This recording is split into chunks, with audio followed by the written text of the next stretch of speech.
Ladies and gentlemen, welcome to the adidas AG Q2 2025 conference call and live webcast. I am Moira, the Chorus Call operator. I would like to remind you that all participants will be in listen-only mode and the conference has been recorded. The presentation will be followed by a Q&A session. You can register for questions at any time by pressing star and 1 on your telephone. For operator assistance, please press star and 0. The conference must not be recorded for publication or broadcast. At this time, it's my pleasure to hand over to Sebastian Steffen. Please go ahead.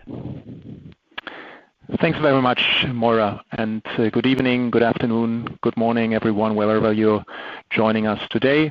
Welcome to our Q2 2025 results conference call here in Herzogenaurach. Our presenters today are our CEO, Björn Gulden, and our CFO, Harm Ohlmeyer. Before Björn and Harm will take you through the puts and takes of the quarter and explain our expectations for the remainder of the year, I would like to ask you once again to limit your initial questions to 2 during our Q&A session to allow as many people as possible to ask their questions. Thanks very much. And now, without any further ado, over to you, Björn.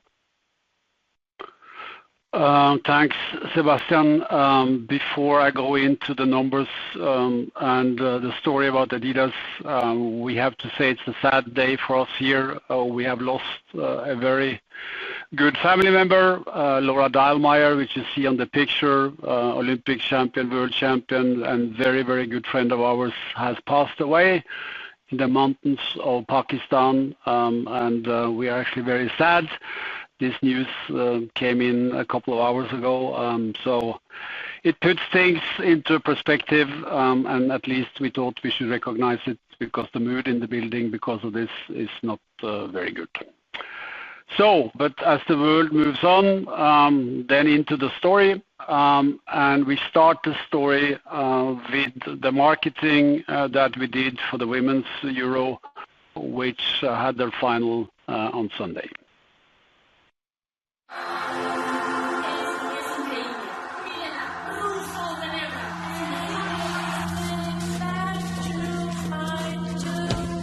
Well, Matty, brilliant again. She just...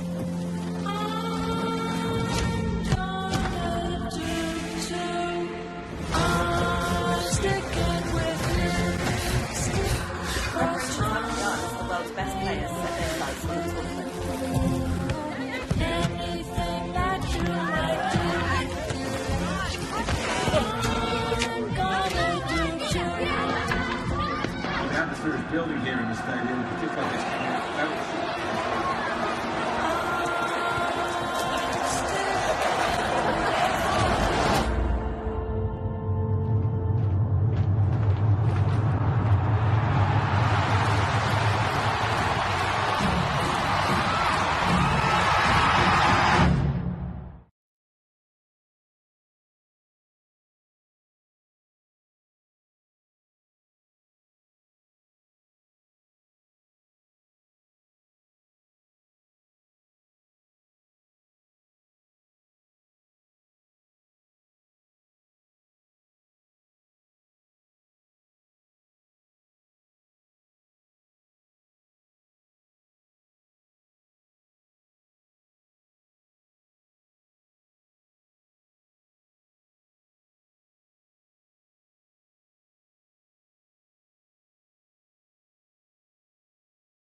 Excuse me, this is the operator. We are receiving no audio from the speaker's feed.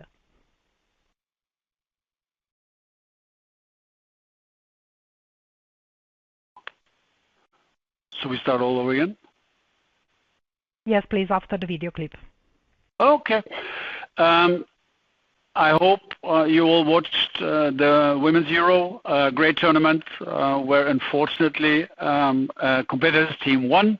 I hope you recognize that we had 3 of the 4 teams in the semi-final. We, as adidas, had the best player, the best young player, and the top scorer. And I do think you also saw that this was a great tournament. Stadiums were full, great television ratings. And even commercially, although at a different league than the men's Euro, We actually sold in and out of the trade many times what we have done before. So another great step for women's football, and I hope you will all support it because it is a great sport that will continue to grow both from a participation but also for us in the business of sports. I'm then moving into, our business, and although I've seen a lot of comments being partly negative, I have a little bit problems understanding that. We feel that Q2 and H1 has been extremely strong, and I think as we wrote, we are both happy and proud of what we have delivered. If you look at the top line, you see the adidas brand growing 12%, currency neutral, the company grew 8%. You know the difference is about 200 million plus of the Yeezy business, which we don't have this year, but we had last year. Gross margins in the high 51s, 90 basis points up, showcasing again the good sell-throughs, both in the trade and to the trade. And that gives you then the EBIT operating profit of 546, which is 9.2% EBIT margin, and a growth of almost 60%. If you then look at the first half, 12.1 billion in sales, 14% growth for the adidas brand, double-digit 10 for the company, currency neutral, and that's almost with 400 million Yeezy business missing that we then had last year and not could replace this year. Gross margin at 51.9, very, very healthy, and also here 90 basis points better than we had last year. And that gives you then the operating profit for the first half of 1.156 billion, which is an EBIT percentage of 9.6 and up 70%. And remember, that is not very far away from what we told you 2.5 years ago would be the midterm target of 10% EBIT at the end of 26. So we are actually very happy with where we are, knowing that this performance are in a very uncertain and volatile environment. And when you see the tariffs on the screen, we will, of course, come back to that at the end of the presentation. We say that adidas is hot, meaning that the demand for our product globally are strong and are building. And again, I think I want to recognize that our marketing teams, both locally and globally, have done a great job building back the heat in the brand, and that's, of course, what we are capitalizing on globally. If you look at the different markets, we know that America is the biggest challenge for adidas European brand, but now, after a while of no growth, and then at the back end of last year growth, we again grew 15% in Q2, 14% for the brand in the first half. We know we have a lot to catch up, but we are extremely happy with this development. Europe, this quarter at 7%, 11% for the first half. I have seen and heard that you are skeptical about these numbers. Now, you have to remember that last year there was something called the Euro, where you also at that time concluded that we were selling a lot of replicas, and I would say there is at least 100 million missing in that number. And then, yes, there was a very quiet June when it gets to retail in general, but it picked up in July, and we feel comfortable that we can again come back to double-digit growth also in Europe in the next quarters.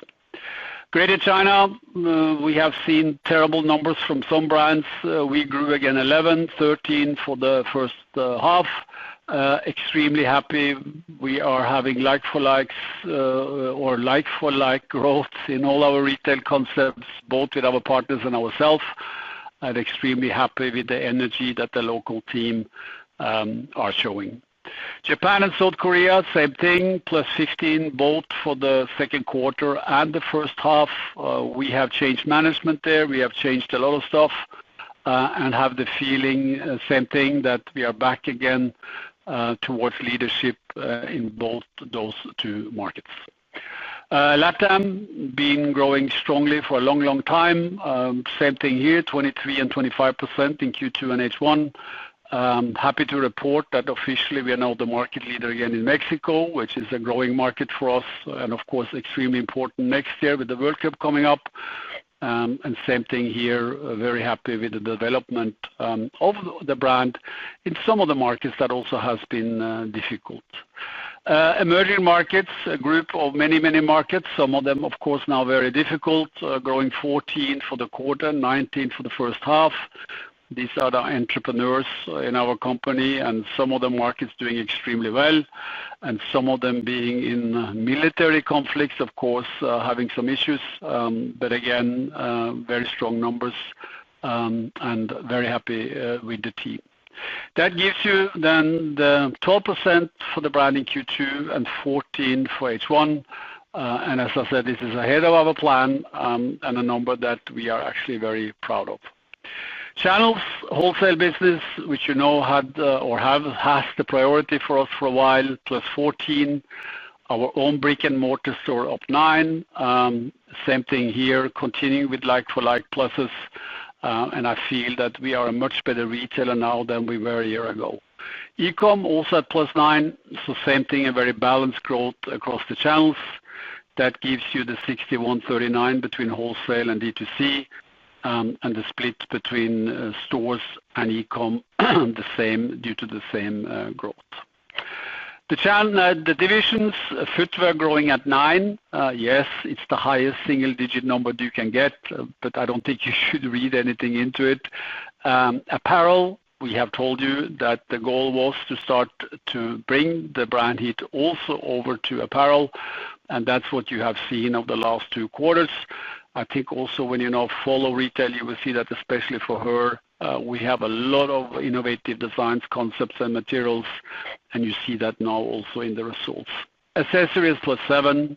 Yes, we can always do better in accessories, but also there more innovative designs on the lifestyle side.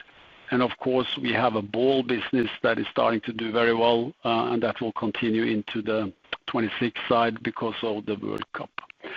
That gives you footwear being at almost 60% at 58, apparel at 34, and accessories at 8. And again, very happy with this mix. Yes, you have to lead with footwear, but that does not mean that footwear in every quarter has to grow more than apparel, because then in the end, then you will have 0 apparel. So that wouldn't make any sense. A lot of discussions also about the performance business. I think our logic has been all the time, we create brand heat on lifestyle footwear. We then roll it over to apparel and to performance. And as you can see here, the so-called performance business of 12. Very strong growth in running, performance basketball, and training, which are, of course, the categories that we need to grow globally. Football, again, referring to no Copa and no Euro for the men's side, a more flattish business in the first half. And as we know, the football business will start to grow again in Q4, and then, of course, in Q1 and Q2 next year, moving into the World Cup. Very successful launches on the unisex footwear side with both Predator and F50 and all the updates. A new concept for her with the Spark Fusion range, which was launched for the Women's Euro. And then on the replica side, of course, now not such a focus on the national teams, but more on the clubs. And yes, there is a delay, I would say, in the business with the consumer if we compare it to last year. But you will see very strong sales of the A clubs and also the B clubs in the third quarter. Running been a challenge for us for a long time to make sure that we are growing the performance side. Happy to report more than 25% growth in the running business. In addition to Adizero, which is the competitive and the fast side, now also into Supernova. And we will, for the next year, have a great comfort concept coming, which will then give us 3 very solid pillars in the running business going forward. Training, what people actually buy to do sports in the gym and in different other, facilities, different setup in different markets, also different, product. But we need to win also on the training side, so people are using our shoes and apparel when they train. and good to see here also a more than 20% growth in the second quarter. Basketball, something that we will never stop talking about. This is performance basketball, not lifestyle basketball. And as you can see, very modern, very unique, innovative designs, both for Anthony Edwards and for Harden. A lot of color rollouts, and I think when you check with the trade, you will see that the sell-through of our basketball shoes have improved dramatically, and that our setup in LA is starting to pay out. And also here, although knowing that we have a lot of market share to try to grab, a very positive development. And then, as we have talked to you a lot of times, we want to be the adidas that we used to be in many, many, many sports, also in the local ones, to make sure that we have the credibility in those sports that gives credibility, but also, of course, move into sports that are then growing into be commercial.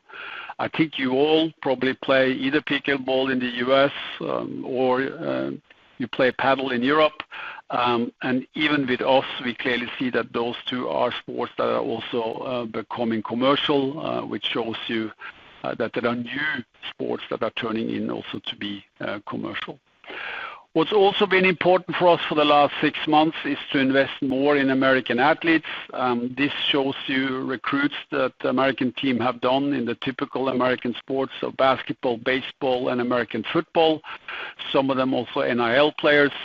And this again underlies the wish and the need to be an American sports brand and then get visibility all the way from college into the professional leagues. And this is then very, very, very much more investment than we've done before. And you will also see that we are going to invest in more university teams and have more adidas visibility also in the college game. Again, decided by our local team because they have the knowledge. The lifestyle side, both originals and sportswear growing double digit, and the sum of that is 13%. I'll take you to the logic of the footwear side. You've seen it many times, but it's changing a little bit. It started out with the success of Terrace, the Samba, Gazelle, and Special. We added the Campus. And yes, of course, there is stagnation in some of those models in certain markets that we knew. That was also the reason why we added more categories, so low profile being one of them. Talked about it now for about a year. You see an offer of many silhouettes and in a lot of materials. And I can show you that especially she is moving into this segment at different speeds in different markets, but I'm convinced that it will continue to grow and that low profile will be stronger in 26 than it was, in the whole sector of 25, and we feel very, very good about it. Then we told you that the next classic would be Superstar. We are, relaunching the most sold Adidas shoe ever. Campaign are just rolling out now. A lot of collabs, a lot of activations, and of course a lot of media on it. This is the visual language, and I'm now going to play you one of the videos with one of our partners so you get a little bit of the attitude. So let's see.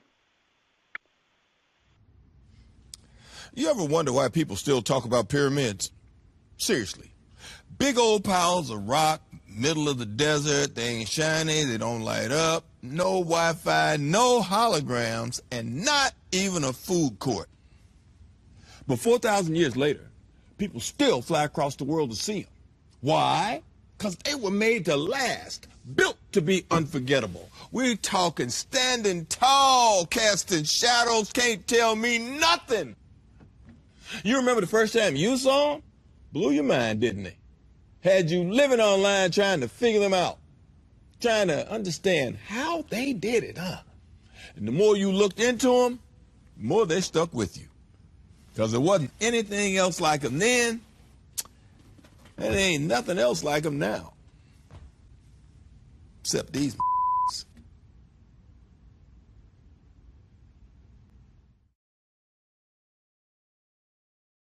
Yeah, pretty cool with Samuel L. Jackson, and I hope you liked it as much as we, and the feedback is, of course, also very positive.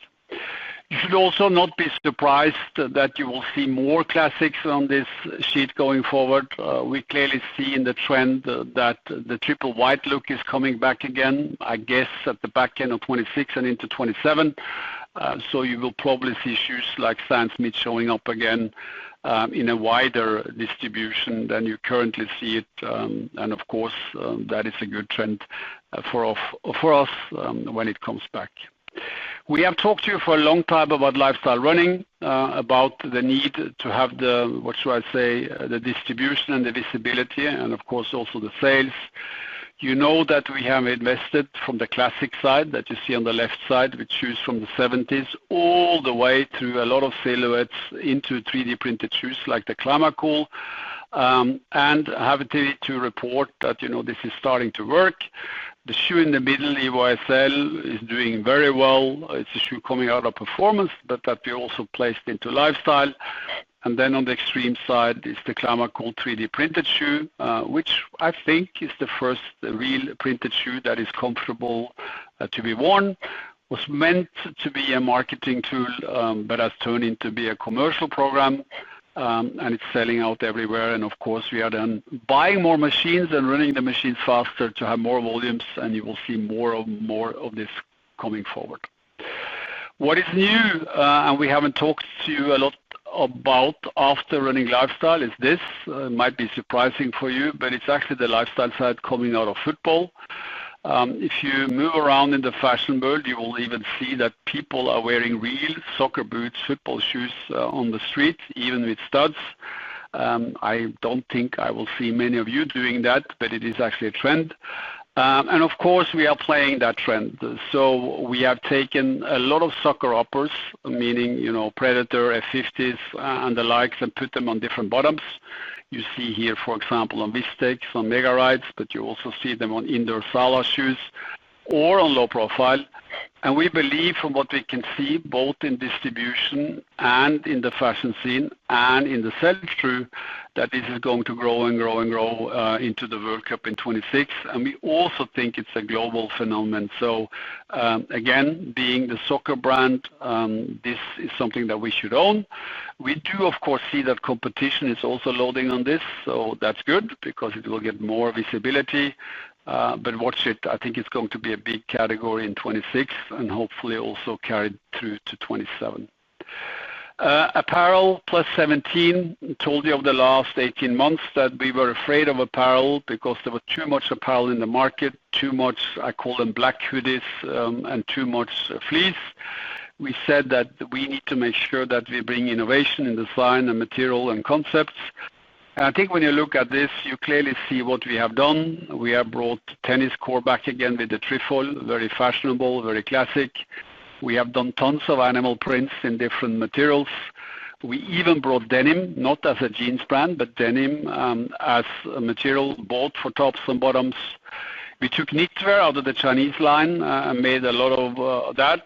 And then I do think that our color people have done a great job. So the more fashionable the retailer wanted to go, the more success that we have had with our brand, which I think is a credit to the job our people have done. The same on apparel is the collabs. I mean, who do you partner up with from celebrities, influencers, athletes, and also brands to make it visible? I think the most successful thing right now is with Oasis. You know, Oasis is on their comeback tour in the UK. We did the deal with them, you know, on the merchandise. And if you go to the concerts that are all sold out and are fantastic, you will see it's almost an Adidas event with a lot of three stripes and trefoil. And we are very, very proud of what our UK team has there executed because it again shows you a local initiative that actually has gone global. And it's not only image-wise very good, it's also commercially become a big business. And then finally, accessories. I think I said it in the beginning. We had some work to do in accessories. We feel that we have also there become fresher and more fashionable. And then, you know, in accessories, we also have the ball business. And every launch we have done on balls, soccer balls lately has been good. And we have a huge order book for the World Cup balls going into 26. So you will continue to see growth on that level. So when we conclude the first half, we feel very good. We are ahead of our plan. We feel that we have done what we promised, and we have a lot of energy in the market. It's all based on what we have talked about a long time, being a global brand with a local mindset. It's to put the consumer and the athlete in center of all we do. It is to make sure that the markets are really responsible for the business because they are closest to the retailers and the consumer, and that we in global should facilitate for that by giving them the resources, making sure we have the right people, giving them concepts, and of course work on innovations. And therefore, we feel that we're moving in the right direction actually in all regions. And in that, it is, of course, also that we need to make decisions as close as we can to the consumer, and that needs strong local leadership. And I think when you look at our local leaders now, we think we have the right team, and this is going to be extremely important and maybe a competitive advantage as we go forward. We see this in the products, a lot of local products that are being made, designed either globally or locally, and some of those products then going back again into the international line, because everything we do in China or the US or in any other markets is visible also for the other markets, so a lot of movement across that. We see it in marketing. We have talked about the global frame. For example, you got this, which you see on the performance side, but we fill it with local content, so the athletes that are being showcased are relevant for the market where the marketing is being done. And then maybe a surprise to you, the same goes for the retail stores. The culture and the architecture of different stores in different parts of the world are different. And also the legal side is different, so you are allowed to do many things in certain markets that are more the adidas brand than maybe you can do in a German city. And you see that here, there's a lot of innovation, there is a lot of, I call it cool adidas designs that are hitting the market, and therefore we are also opening more stores. I think we have opened about 60 to 70 stores net in the first half year, more than we had last year. And since it's working, we will continue to open new and modern stores, because not only does it showcase the brand in the best possible way, it is also now commercially successful. So with that background, I hand over to Harm, who will take you through more details of the numbers.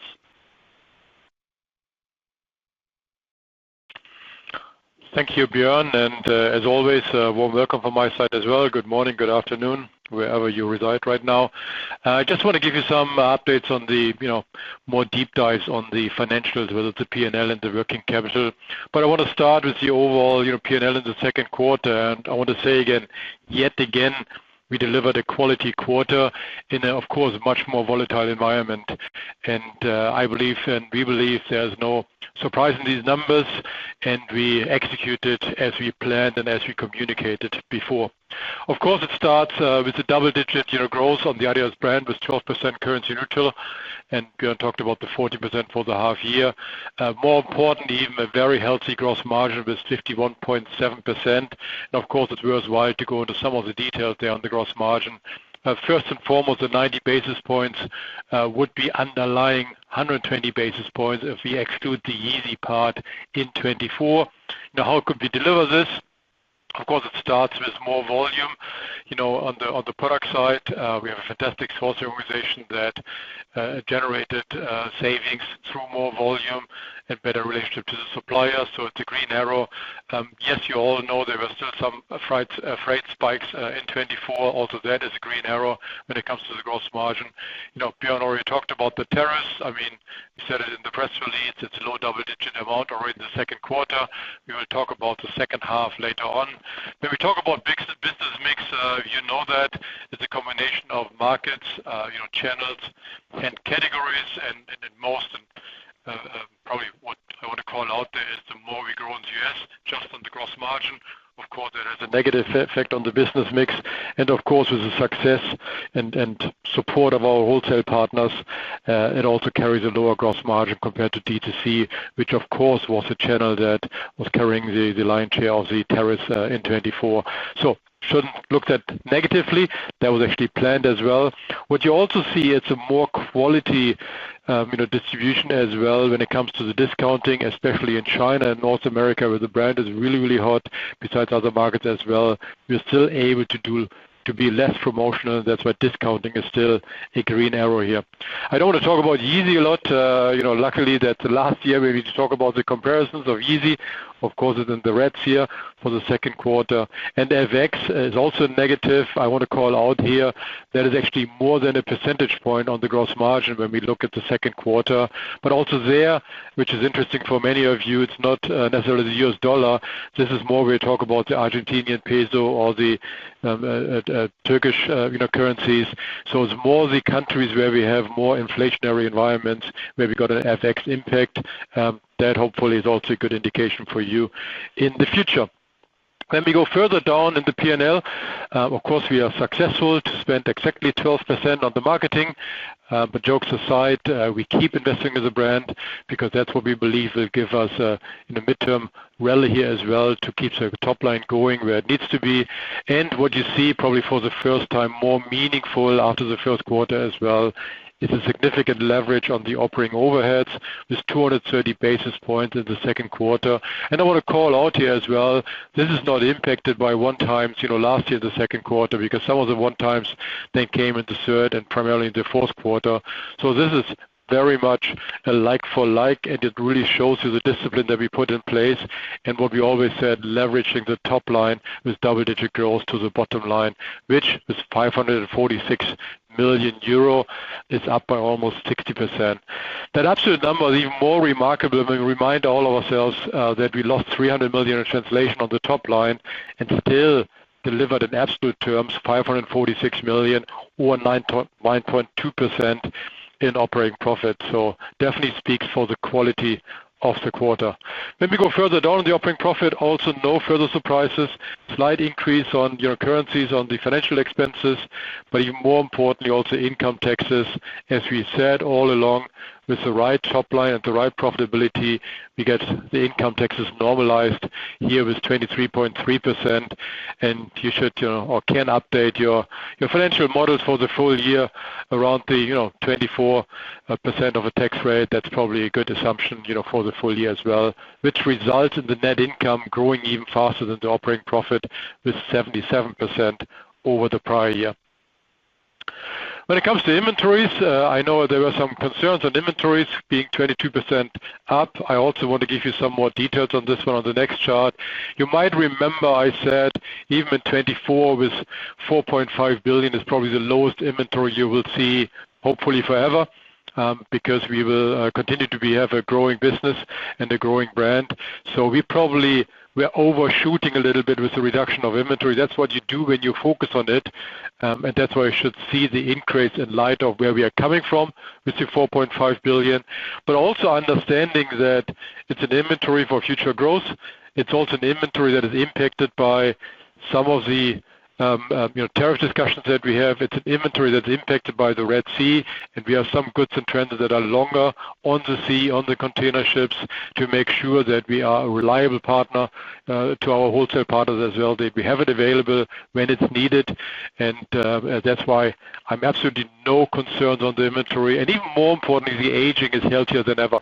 So 80% of that is current season inventory, and hopefully we have still enough inventory left to do some clearance in our factory outlets or whatever opportunities will be out there. So very, very healthy inventory also when we look at the 5.3 billion here. When I go further down the line of working capital, accounts receivable, of course, being up with our focus on our wholesale partners, growing nicely, growing faster than D2C. That will also enable us to cash in a little better in the second half, which we'll come to in a second. And you also see the accounts payable being up, which is an indication of what we are paying to our suppliers around the world. So overall, working capital up by 28%, but also that the percentage is one thing, but the percentage over net sales is probably more relevant for all of you and of course for us internally. Similar to the inventory, I was when I finished 24 in Q1, I said if you get below 20%, we are already a healthy company from a working capital point of view. That's why I said we probably went too quickly, too healthy. That's why I'm very, very happy still where we are. And you can, count on me whenever we are between 20 to 21%. We're actually a good company. And yes, in midterm, everything is normal and not as volatile anymore. We want to be a healthy company below 20%. But that's also an indication where we are. That, of course, has an impact on our cash at this point in time. We reduced the cash by 800 million. That also is not a surprise because we invested in the inventory. We know that we need to place these orders early, so no concerns on this one, which also shows you on the next chart. You see it's going down by 900 million, but you can also model in your sheets, depending on whether we pay down our bond that becomes due in November. You can probably play around with 2 billion of cash at the end, depending whether we pay down the bond or not in November.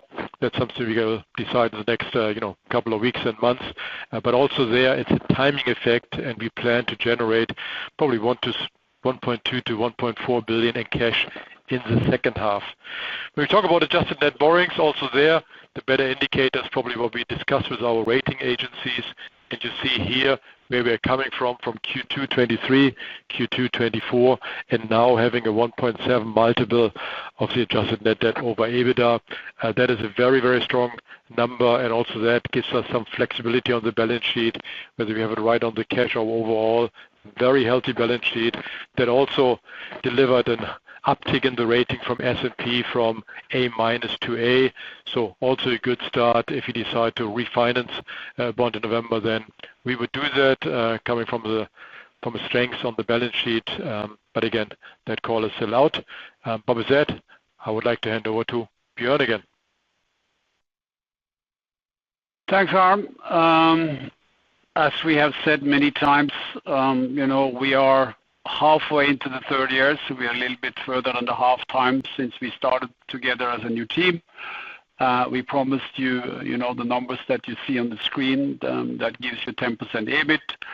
If you then put the H1 of 25 next to it, I think we have actually delivered what we told you almost. We're growing double digit. We have a gross margin at the high end of the 50 to 52 with 51.9. Marketing expenses is at 12, which we said all the time.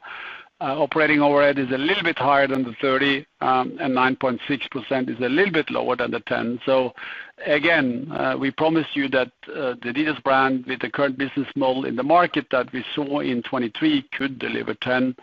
And I think that we are right now with, of course, certain uncertainties, which I know you don't like. But of course, we don't like it either, but we have to work through it. You remember we started the year with the following outlook: double-digit growth if you take EC out, a high single-digit if you include it, and an operating profit of 1.7 to 1.8 billion. And then we did flag some issues that we saw, but we did not flag the tariff issue because we didn't see that coming. I have a slide now. I explain you what the tariff situation is for us. It's a little bit complicated, but I'll try to take you through it. If you start on the left side, it is Vietnam, which is the biggest country origin for our US business. The blue box, 30%, means that 30% of our imports into the US comes from Vietnam. Old means the duties that were before the tariff discussion started. So basically 14% was the footwear duty, 26% was apparel, and 8% was then the accessory duty. Then that changed with 10% in the first indication from the American authorities, so then to 24, 36, and 18. And then in the second round, it went to 20, so it's then 34, 46, and 28. So there's an increase of 20% on all duties in the assumption. Then you go to the second biggest countries, which is Indonesia, exactly the same logic, but there the difference is not 20, but it's 19. And then you can go on like this: Pakistan 30, Cambodia 36, and Jordan 20. You will ask, where is China? Well, here it is. But if you see in the blue box, China is almost irrelevant for us because we have reduced the amount of China imports into the US to only 2%. But here you can see it started out with an old duty rate of 21, 32, and 20. And then during 3 increases, it went up to 166, 177, and 165. and then it came down again to the 30% more, which is then 51, 62, and 50. But again, for us, midterm, not really relevant. I can then add the other 4 countries, which is Thailand, Honduras, India, and El Salvador, and there you can see the full picture. If you take the planned volumes that we have in the second half, not what we're buying, because that would be more, but what we expect to sell, the impact of these duties, if they are the way we have calculated them here, an increase in cost of goods sold of about 200 million. Again, there are uncertainties on this. There is not even a certainty by many people if these additional duties are in addition. Maybe they're only replacing. We have made an assumption based on all the advice that it is actually in addition, and that's why we get to these numbers. If you then look at what we have done, I talked about China. We didn't go out of China. What we did is that we transferred the Chinese capacities to be mostly China for China, and you see the growth we have in China. So I would say close to 90% of the production in China now made in China. And then we took some of the additional capacities and then used them for other non-US markets. We work with our suppliers who are mostly multi-country and are then, of course, depending on the FOB plus the duty for the country origin, trying to optimize this based on the tariffs that we think will come. And hopefully, when we have them final, we can optimize it correctly. We have been very close to the local governments to understand where they are, although we also understand that our impact is, of course, not that great, but we feel we have worked well with them. And you have to remember that since there are no shoe factories in the US that can take these volumes and also no apparel, then, of course, local production is not the alternative. And I think that is important for all of you to understand, which might be different in other sectors. And then, of course, all suppliers know that when we have the truth, we will then work, with the suppliers to see how we can then take this cost as much as we can down by sharing then the burden in different forms. And as I said, also reallocate production then where the duties plus the FOBs are then the lowest for the US. And then finally, of course, we will, and believe me, we have modeled thousands of different programs. What kind of price increases could we take depending on the different, duties? But there's no decision on that. And I think you all know, we've said it also from the beginning, we are not the price leader, but we, of course, follow what the market is doing, our competitor is doing, and also, of course, look very closely what the consumer is accepting, because in the end, it's to keep the balance between all these factors. So knowing that, we confirm our outlook. So the growth in double digit, excluding EC, the high single digit when you include EC, and still we can deliver an operating profit of 1.7 to 1.8 billion. Many companies I've seen remove the outlook totally, and some have reduced it dramatically.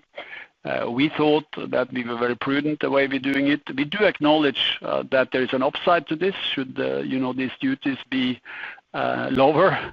But again, with the uncertainty both on what they're going to be and with the uncertainty of what the consumer demand will be, we felt this was the most prudent way of doing it, like we always do. And again, you shouldn't have a lot of fantasy to think that if we didn't have the duties, the guidance will probably be at least 200 million higher. That is an easy math for you to do.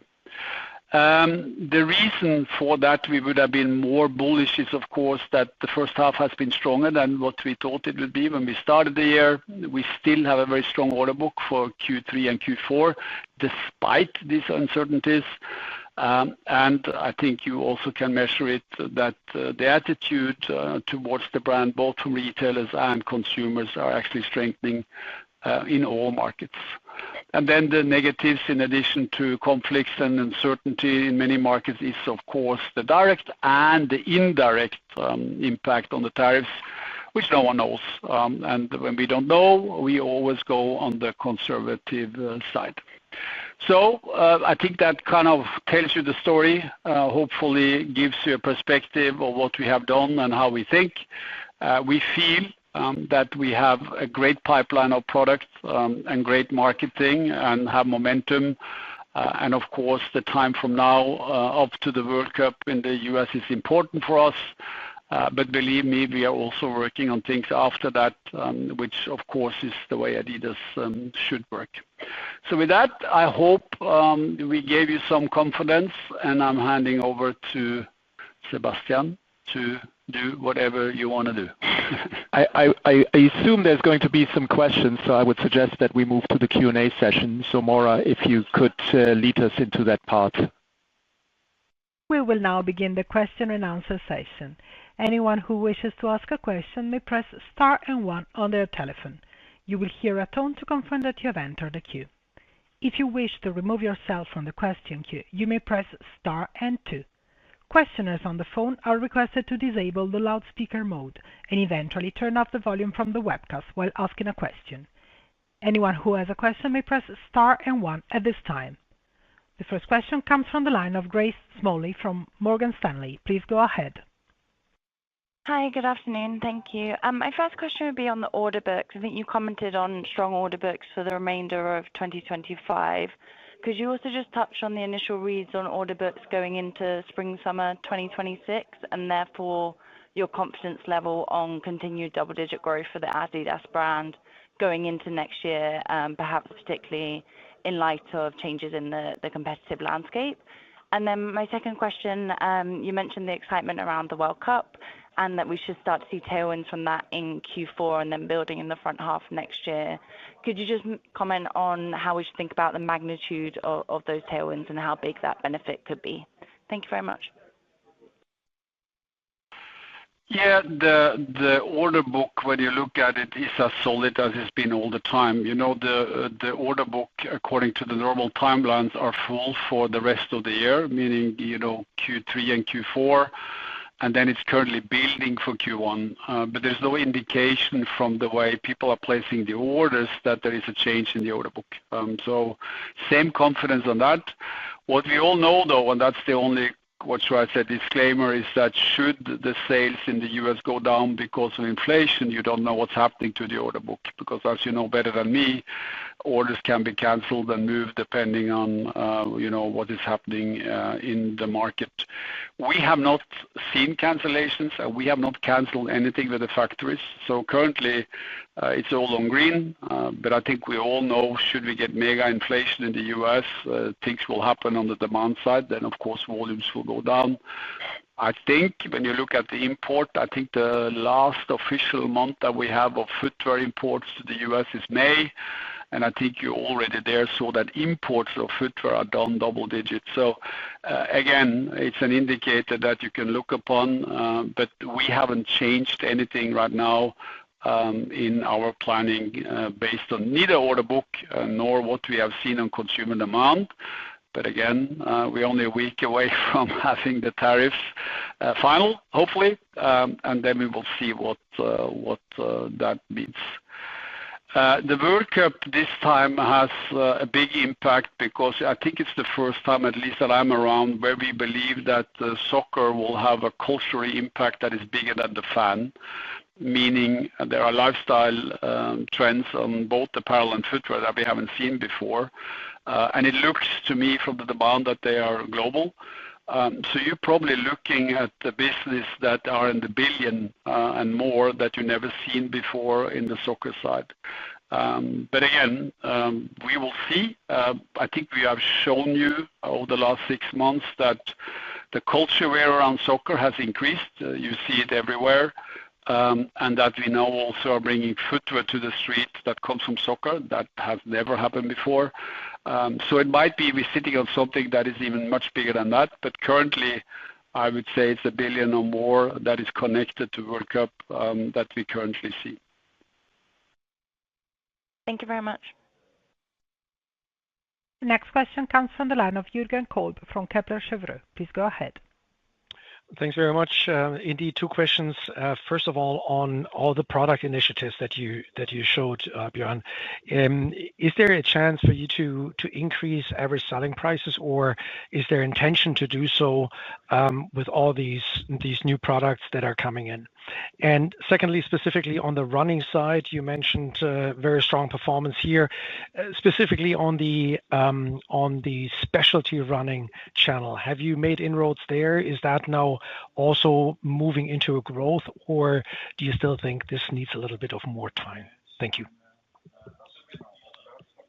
I mean, Jürgen, we always need more time. It's obvious that we have improved our running business, I think, from a product and also from a performance. And now from a sales, it's growing 25% and more, and it's across all the channels. We feel with, Adizero, which is the fast side, also shoes with carbon plates and are made to run races and run fast. I think we are in very good shape. We added the Evo SL underneath, which is a €150 shoe that has been, accepted tremendously well in the industry, and maybe it's one of the best-selling shoes at all. I think the area where we've not been happy is on the comfort side, that other brand has done, a better job than us. But that's where we next year with a new concept, which I think you would love, feel very comfortable that we get another leg to stand on that will actually be both in specialty, but also have the legs to go into, I would call it normal sports distribution, and the concept itself even into lifestyle. So if there is a category right now that we feel comfortable with what we have in the pipeline, it's actually probably the running side right now. That doesn't mean that we feel we are close to being saturated. There's many, many markets where our market shares in specialty is a joke. But again, if we continue doing what we're doing and we have some time, then you will see very good progress. In general, with all the product initiatives, of course, there are new products where you can raise prices, but important is that you cover each category with the right price points. So I think the price points in general will not change, but we might be able then to fulfill some of the higher price points with more volumes, which is, of course, always, I would say, a goal. But I think you also have to be careful with the uncertainty in the trade right now. And I would say also a little bit depressed the consumer in many areas. I think it is very, very important that you don't run away from the lower price points and believe you can just raise prices and do less volume. So you will see our pipeline being targeting everything from, I would call the Deichmann consumer, and all the way up to specialty. And even higher than that when it gets to fashion. So we have all the product we need in all price points, and the go-to-market process, market by market, is important that we feel it. You also have to remember that the price increases that might come in the US because of the tariffs should not have any impact on prices in any other market. We will not try, to take the tariffs in the US and then put them on the prices in Germany. We will not do that. Understood. Very good. Thank you very much. The next question comes from the line of Anne-Laure Bismuth from HSBC. Please go ahead. Yes, hi, good afternoon. Thank you for taking my question. My first question is about the FX. So can you explain how you see FX tailwinds help you in H2 this year and in 2026, and how much this can mitigate the potential tariff pressure? And my second question is about the lifestyle. What is the balance between terrace and low profile? And also you mentioned to the press that you might relaunch the Stan Smith late 2026. What would prompt you to do or not? Thank you very much. Yeah, I'll hand over to Harm afterwards for the FX. I mean, terrace, if you look at the models, is of course still much bigger than low profile. But you start to see low profile, growing week by week, month by month in most markets. But of course, none of the low profile models have replaced Samba yet, and they shouldn't, to be honest. And then you have to remember, it's not only low profile, but it's also then what we are doing with Superstar. And then the Stan Smith issue is, there was a time where every fashion item from other brands were triple white, and then triple white was replaced also, I think, because of us, into more color. And then, trends normally go like this. Triple white always comes back.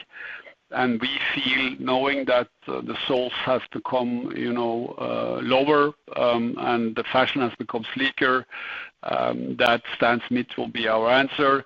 If we then need to scale it at the back end of 26, maybe not. But we are at least cleaning the market, so you will see very little Stan Smith now on sale anywhere.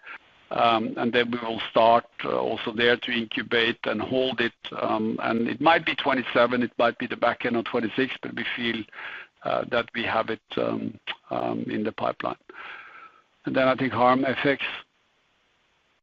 Yeah, Anlo, on the FX, of course, it's an interesting topic. And yes, there will be, light at the end of the tunnel for us, looking forward, but very concretely for the second half, as I indicated for the first half, the currency impact was primarily from countries like Argentina and Turkey.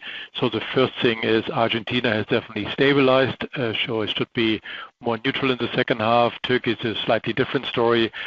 There's still some volatility in that one. So it means it's neutral to tailwind when it comes to these two currencies. When it comes to the US dollar, of course, we are hedging earlier, and all the weakness of the dollar that we have probably seen the last 4 or 5 months, where a lot of hedges have been done for fall winter 25 already. Yes, there are slight benefits, but there were not a lot of headwinds in the first half either. So the dollar is probably more neutral, but of course, going into 26, it will become a tailwind. Very clearly, we are more favorably hedged on the dollar going into 26. We actually even started early looking into 27, so it's definitely a tailwind in 26, and it will probably accelerate going into 27. What we should not forget, however, is there's always a translation impact as well when you have a weak dollar or a weak RMB or whatever, as you have seen in Q2, but we are better able to mitigate these things because these are local things. If we lose something on the RMB or the dollar, we lose something on the cost side, in these markets as well. So as you saw in Q2, we are more likely to compensate for the translation impact when it comes to the absolute number, potentially even leading to a percentage better profitability.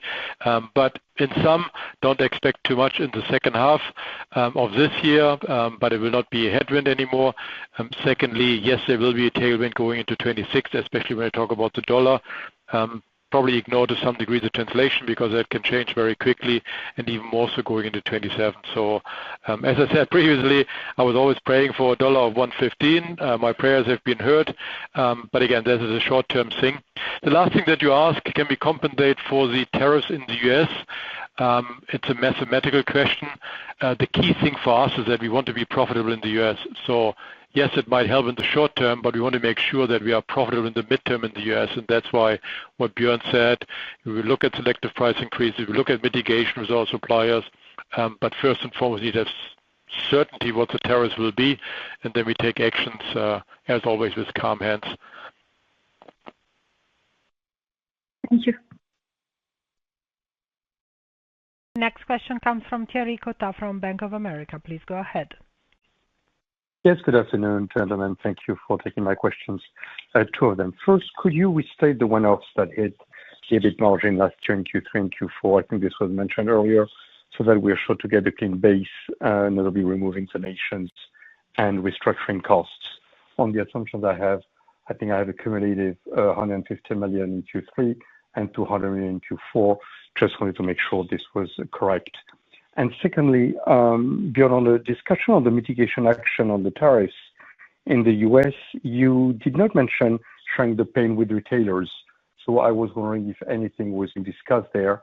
And you did mention on price, the question of price, the issue potential of price elasticity, and you sounded a little cautious. So I was wondering what has been your experience across the companies where you worked on price hikes in the US and the response you've seen from the US consumer. Thank you. Yeah, I'll take the last one. The pricing in a circumstance like this, no one has the formula. Because again, first of all, there is the uncertainty of what the tariff is going to be. And then, of course, there is a brand that is much bigger than us that probably will lead, in my opinion, the price increases. So what we are doing is that we are, of course, playing different scenarios on how we price different products.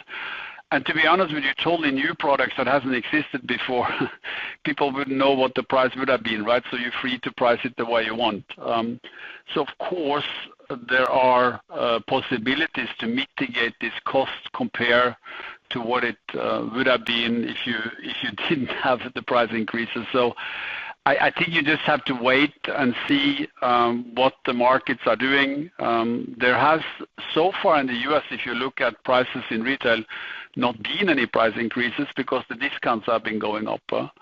You've also seen that, I think, in the import statistics, that imports have gone down. So it's going to be interesting to see how the next couple of months, as soon as we know what the real tariffs are. And then don't forget, if you look at the whole chain, then it's obvious that the suppliers will take part of it, we will take part of it, and then, of course, also the retailers will take part of it. So in all those discussions, I think it's very important to keep the transparency and try to help each other and not try to optimize your own situation.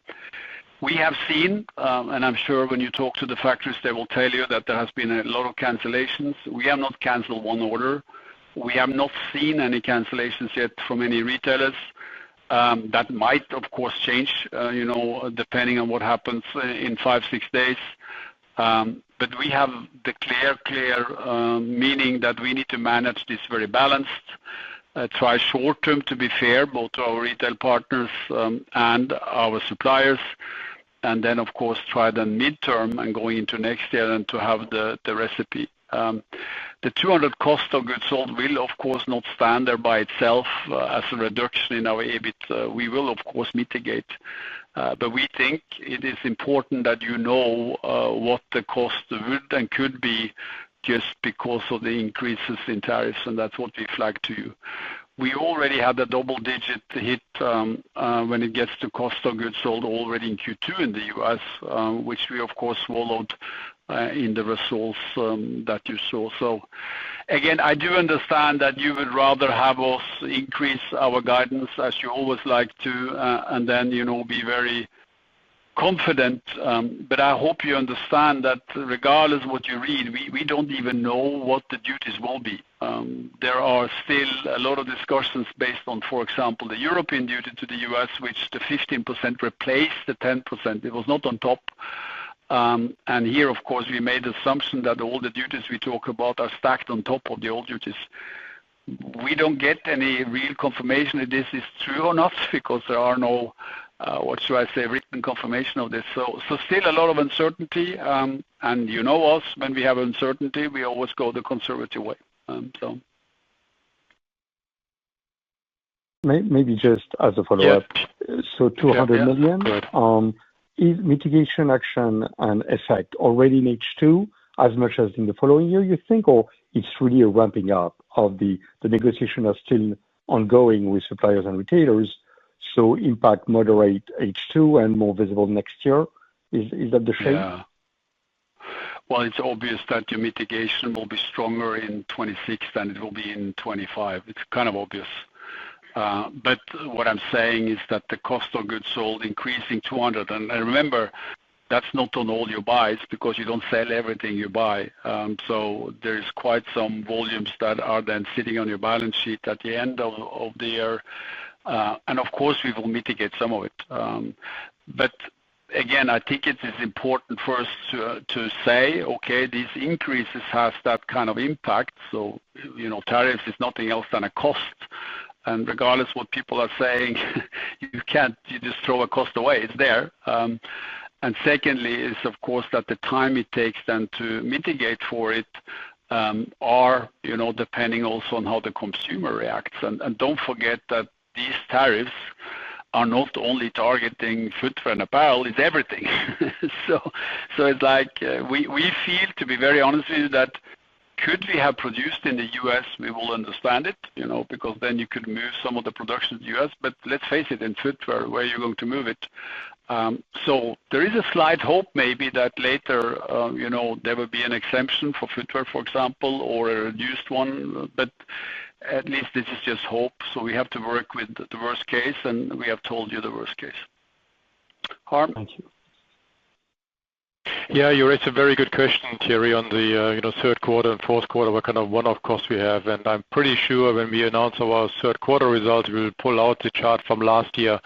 And just to repeat again what we said last year and what we will repeat in 3 months from now. So first, of course, we had an accrual release, linked to Yeezy as well, which was roughly 100 million, we said, in other operating income. So it's really important that we get the line items right, and that is definitely something for the roadshow and for our investor relations team, for Adrian and Sebastian, to explain that in more detail. So 100 million positive in other operating income last year, that will not repeat again this year. Of course, we offset that one with a donation of around 100 million, and I'm talking about rounding numbers here, of around 100 million that did hit in operating overheads last year, which will not be repeated this year. And then we had 2 more items. There was, of course, the profit contribution from the remaining sales of the Yeezy, which was around 50 million, and primarily the gross margin. And of course, that one was offset with some restructuring and one-off cost of around 50 million as well, which hit operating overheads again. So you have kind of 150 million operating overheads negative. Last year one-off, 100 million other operating income positive, and 50 million Yeezy contribution in the gross margin positive. That's kind of from last year.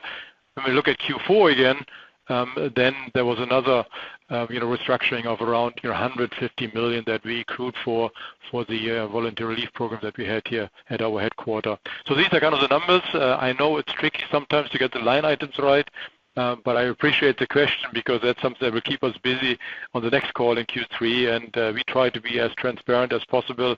And of course, these are rough numbers, and we tried to keep it simple last year, and we will try our utmost to keep it simple again during the next quarter and when we communicate it. Thank you.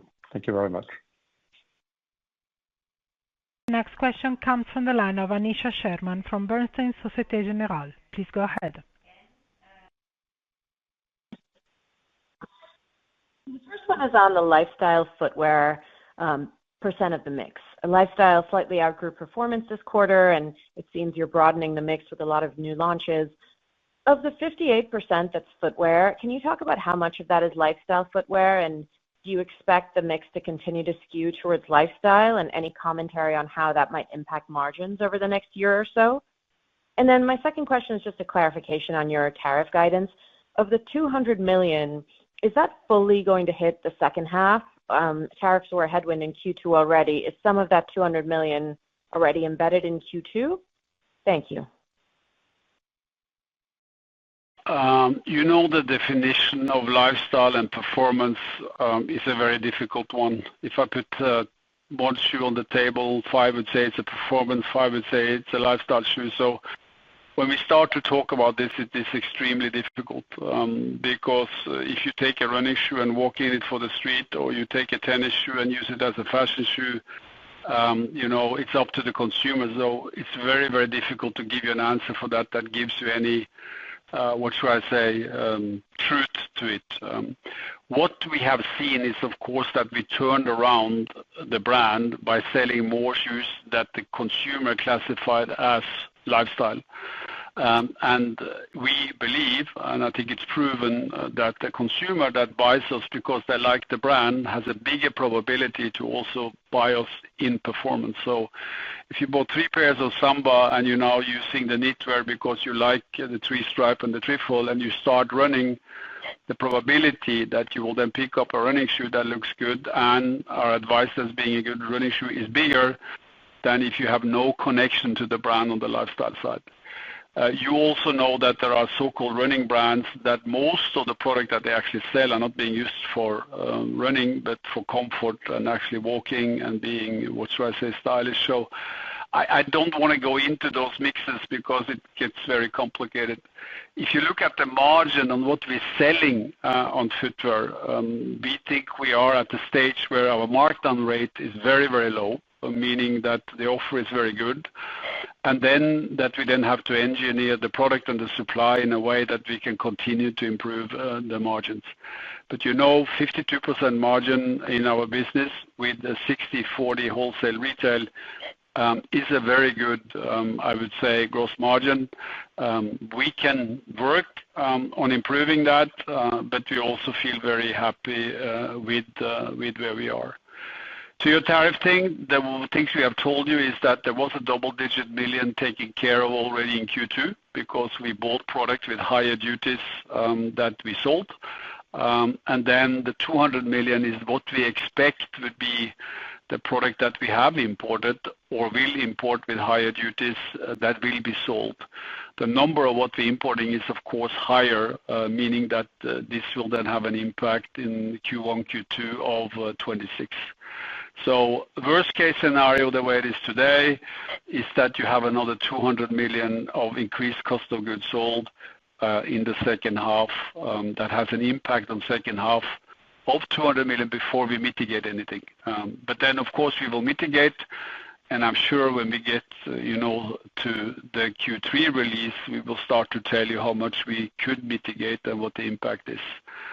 What I'm mostly worried about, to be honest, is not only the cost, but is what is going to be the consumer reaction in the market when all these price increases that I think will come, not only in our sector, but in general in the US, what will then happen? And that uncertainty, I think everybody, sees, and I think that's why many companies doesn't even give you an outlook. We think that we are very fair because we confirm our outlook after a strong first half. And then, hopefully we can even deliver you better results than that. But as prudent as we are, we like to be conservative. That's very helpful. Thank you. The next question comes from Warwick Okines from BNP Paribas Exane. Please go ahead. Thanks very much. Two questions from me, please. Firstly, you've talked about this a bit, but what would you say the main reasons are for why you're outperforming by so much in China? And secondly, another question for Harm on costs. Harm, on the Q1 call, you said that flat or negative costs was sort of too ambitious for the year, but given what you've already set out about the one-offs in the other operating overheads, isn't that a reasonable assumption for the second half of the year after delivering +1 on costs in the first half? I think on China, when you look at sellout data, I will agree with you that we are outperforming all the other brands, which I think has to do with that our Chinese team, after a very difficult time, the BCI conflict, the lack of possibilities in marketing, and also the lack of flexibility in doing local product, have gotten the freedom and the energy of it. So when you look at it now, we have the science center in Shanghai that works on tweaking a global concept or even designing from scratch. All apparel have been changed to Chinese specs, so the sizing and the patterns are made for Chinese consumers and not for Germans. And I think the sum of that in a market where we now are also doing marketing, meaning that we have signed both athletes, federations, teams, celebrities, and we're doing a lot of activations, are causing a brand heat that was not there.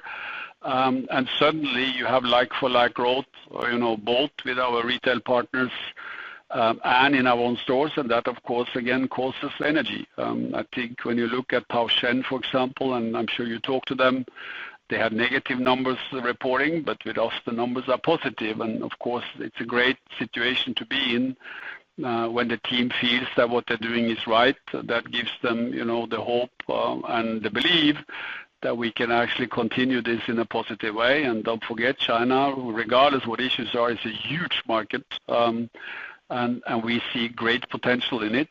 And don't forget, it's also very profitable. So we are very, very happy with the local team and the way we globally actually work with them right now. Harm?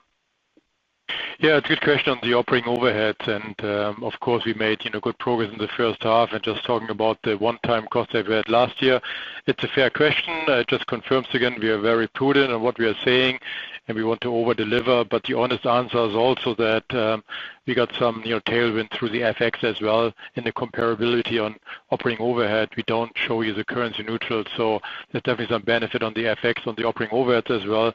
But again, what's more important for us, Warwick, is that we have a clear plan, which of course we have, to get below the 30% in 26, to get to our formula right and to get to double-digit EBIT in 26.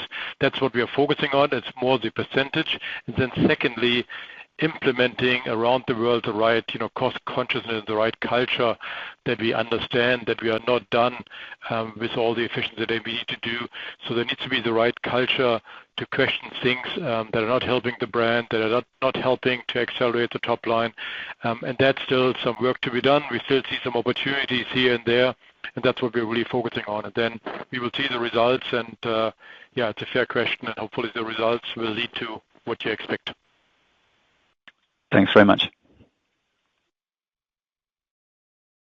Next question comes from Robert Krakowski from UBS. Please go ahead. Thanks for taking my questions. Two for me, please. I had one on Terrace and Jenny, the new franchises. I think you mentioned a couple of times that Terrace is now maturing in some of the markets.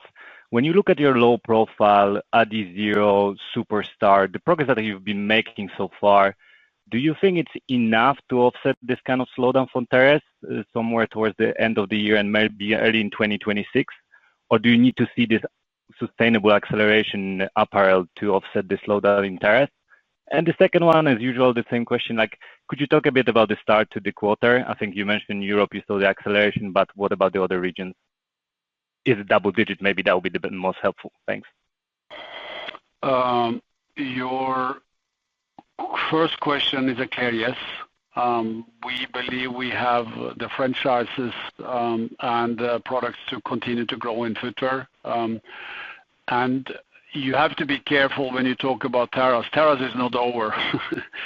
There are many, many retailers who still have Terrace models as their best-selling items. And when we heat it up with collabs and new materials and stuff, there is no indication that that trend is over. But, of course, we need to manage it market by market so we don't overheat it.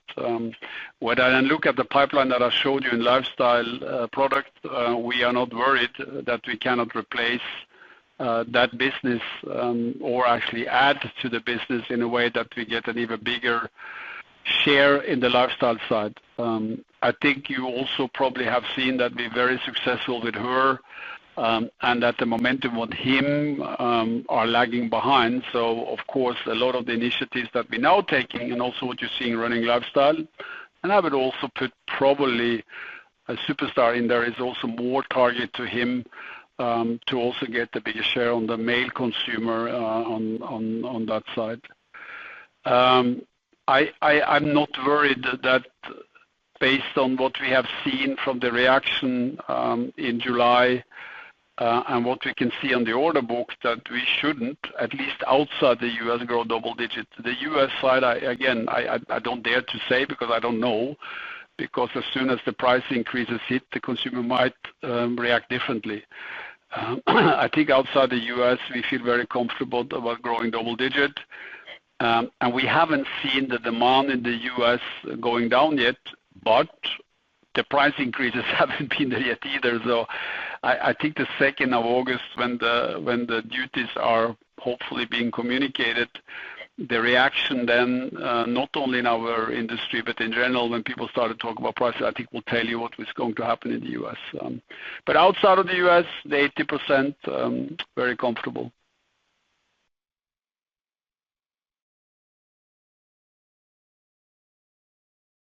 The next question comes from Andreas Riemann from ODDO BHF. Please go ahead. Yes, good afternoon. Two topics. One would be Europe. Here my question is on sponsorship deals. In Q3, the deal with Liverpool will start, also Eintracht, of course. So the effect from more sponsorship deals in soccer, isn't it quite meaningful for Q3, so that this should allow for an acceleration of growth in Europe? And linked to that, Björn, I think this morning in a press call, didn't you say that the growth in Europe should return to the double digits in the coming quarters? So this would be topic number one. Number two, on wholesale, if I'm not mistaken, the number of wholesale partners visiting your showrooms is still growing nicely. So where are new partners coming from? Can you provide any insight? What region or what category are you able to win new wholesale accounts? Thanks. Yes, I did say that I expect Europe to be double digit. That is correct. I think adding Eintracht Frankfurt and Liverpool will, of course, add, business. That is true. But you have to remember you're coming last year against the euro sales. And I don't know if you remember, but the euro last year generated this unbelievable German trend where, we were selling 5x what people have expected. So need to be careful. But yes, soccer in general, when we look at both replicas of existing partners, new partners, and all the things that are leading into World Cup, should have a strong Q3, Q4. That is correct. But, Frankfurt alone doesn't replace, what should I say, everything else that is happening in the market. We see a strange thing. And that might help us in Q3, that soccer replicas, meaning what the fans were buying, started later this year. I don't know if that has to do with maybe the soccer fan has been saturated by too many things and are waiting closer to the season. And then, of course, Liverpool, to be honest, are playing as we speak, the last game in Nike. So the next game will be in three stripes. So, of course, that's culturally also relevant. And when you then see the whole Oasis thing, I don't know if you follow that, but, it's the Firebird tracksuit, three-stripe, trifold. It's very, very soccer-inspired. And, of course, seeing the tremendous success of that is, of course, also making us very, I would say, positive on the whole soccer culture lifestyle thing. So what did I forget? Wholesale? Oh, wholesale partner. The wholesale partners that are coming from Germany doesn't mean that they're new. What is new with that is that we have opened up, our podium here where we have 40,000 samples for more regions to take more customers. But that doesn't mean they're new customers. And we do that because seeing the whole brand is, of course, very inspiring also for retailers that are far, far away. So that's growing continuously, and it starts again, I think, in a couple of weeks. And to be honest, we could have even more. The request to come here is huge. But that doesn't mean that there are new partners. It means just that we are giving the old partners in smaller markets the allowance also to come and see the whole global range. Yeah, I thought maybe there are new partners in the running category or something like that. Oh, so. Specialty. Yeah, that's true. Yeah. That's specialty is true, but that is like specialty in general is that, we were gone, and we have a lot of activations with specialty right now. Also have hired sales forces and are taking care of them in a different way. But that doesn't necessarily mean that they're all coming to Herzogenaurach. But they're all welcome. But it also means more that we are in the running culture and that we have people visiting the stores and are part of the running clubs and are active in running. So that's much more than actually just inviting them to Herzogenaurach. Okay. Many thanks. You're welcome. The next question comes from the line of Adam Cochrane from Deutsche Bank. Please go ahead. Good afternoon. Thanks, guys. First question. When you look at your gross margin being almost at 52% this year, with the FX gains that you've got coming through in 2026, can the gross margin go beyond your 50 to 52% corridor? Or if it goes above that 52%, is that something where you would choose to reinvest the gains in something else to drive higher sales? And with the commitment to go to the 30% of OpEx sales looking well on track, is there any chance the EBIT margin could be higher than 10% as we look at 2026? And the second question for Harm, you mentioned just a clarification on the cash improvement in the second half. Did you say 1.2 to 1.4 billion cash generation in the second half or for the year as a whole? And if it is the second half, how do we reconcile the difference between 500 to 600 million of EBIT delivery in the second half versus a much higher cash number? Thanks. Well, you're trying to get me on thin ice, right? Putting the components to be higher than 10% EBIT, right? Of course, there's an upside on margin depending on, what we do in different markets. But I think when we started, 2.5 years ago, we felt that it's 50 to 52% with a 60-40 split between wholesale and retail was a fair one. Then you also know that there's big differences between the gross margin in a market like China or the US. So, of course, the country mix, the channel mix, and the category mix has an influence on this. We feel, again, that we have brought the margin to 52% or almost 52% earlier than people expected. So I think we've done a good job. We're not planning with it higher, but it might go higher depending on many things. I think right now the tariff discussion is, of course, putting in opposite direction on it. So we will have to work against that first. And the same is on the leverage. We were coming from 34, 35%, and now we're down at, below 31. And I do think it's the same thing. If you compare apples by apples and you have a global setup, then around 30 is a fair point. Is it possible to leverage it more over time? Yes. But I think we should deliver now first what we have said in those kind of corridors. And then hopefully the world stabilizes a little bit so we can start to talk about a higher target. But don't forget, we were coming from a very, very low target and are now at 9.6. And give us a little bit more time, give the American side the time to decide on what the tariffs are. Let us all watch what that causes in the marketplace with the consumer. And then let's see what options we have. We don't have any, what should I say, secondary EBIT target yet in our head. But of course, we are discussing it, as you can imagine. But right now we are focused on getting through this volatile uncertainty kind of crisis mode because of the tariffs. And then we'll see further. Harm? Yeah, you listened correctly, Adam. I mean, I said 1.2 to 1.4 billion in the second half, not for the full year. It's actually in the second half. Again, normally in the normal course of business, we should convert our net income before dividend payments into cash, but that didn't work in the first half given the build-up in the inventory that we planned for. But as we are collecting on the receivables and the growth and wholesale, and as we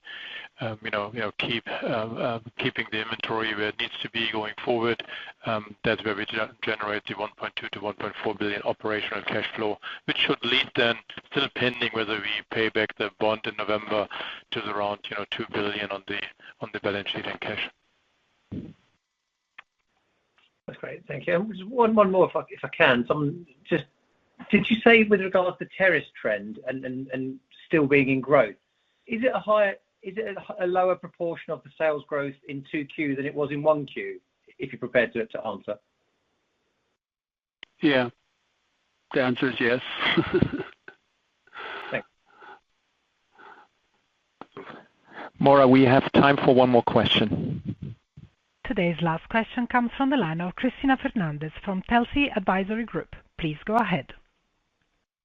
Hi, and thanks for taking my question. I wanted to go back to inventory. Does the inventory increase reflect any sort of like pull forward because of tariffs? And is inventory balanced across regions, or are inventories higher in the US because of the tariff situation? No, it doesn't. It's rounding what we have probably shipped earlier to the US or put earlier on the ship. I mean, we know that we need to pay the right duty when we put the product on the ship, so we accelerated some, but not a meaningful number. And it's pretty much balanced around the markets. It's probably a little lighter in China because we have a more verticalized supply chain in China. So we actually get the benefits of lower inventories in China over time as we have more China for China sourcing right now, and then you have a shorter period of lead times as well. So, but overall, it's very, very balanced around the world. No outlier. And then my second question is, on prior calls, you have talked about taking down some of the the fashion from the high end to more commercial styles. How is that performing, and are you pleased with the performance across price points for the Adidas brand?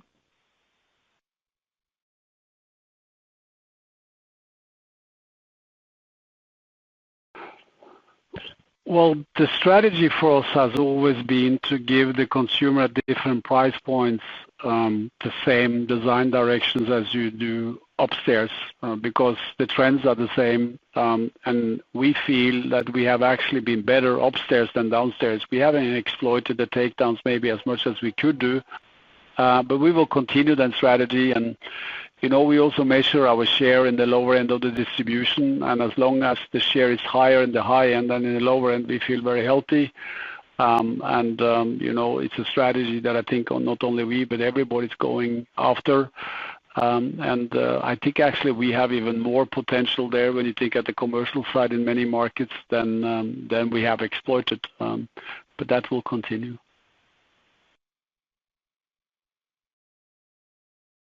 All right.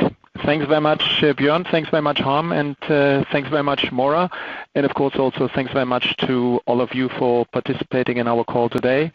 This concludes our Q2 2025 results conference call. As always, if you have follow-up questions, and I could imagine that there is still a few, please feel free to reach out to Adrian, Philip, or myself, or any other member of the IR team. We're very much looking forward to chatting with you and meeting with you over the next couple of weeks and months. And with that, thanks very much again for your participation. Enjoy a well-deserved summer break. And as I said, speak soon. All the best. Bye-bye. Ladies and gentlemen, the conference is now over. Thank you for choosing Chorus Call, and thank you for participating in the conference. You may now disconnect your lines. Goodbye.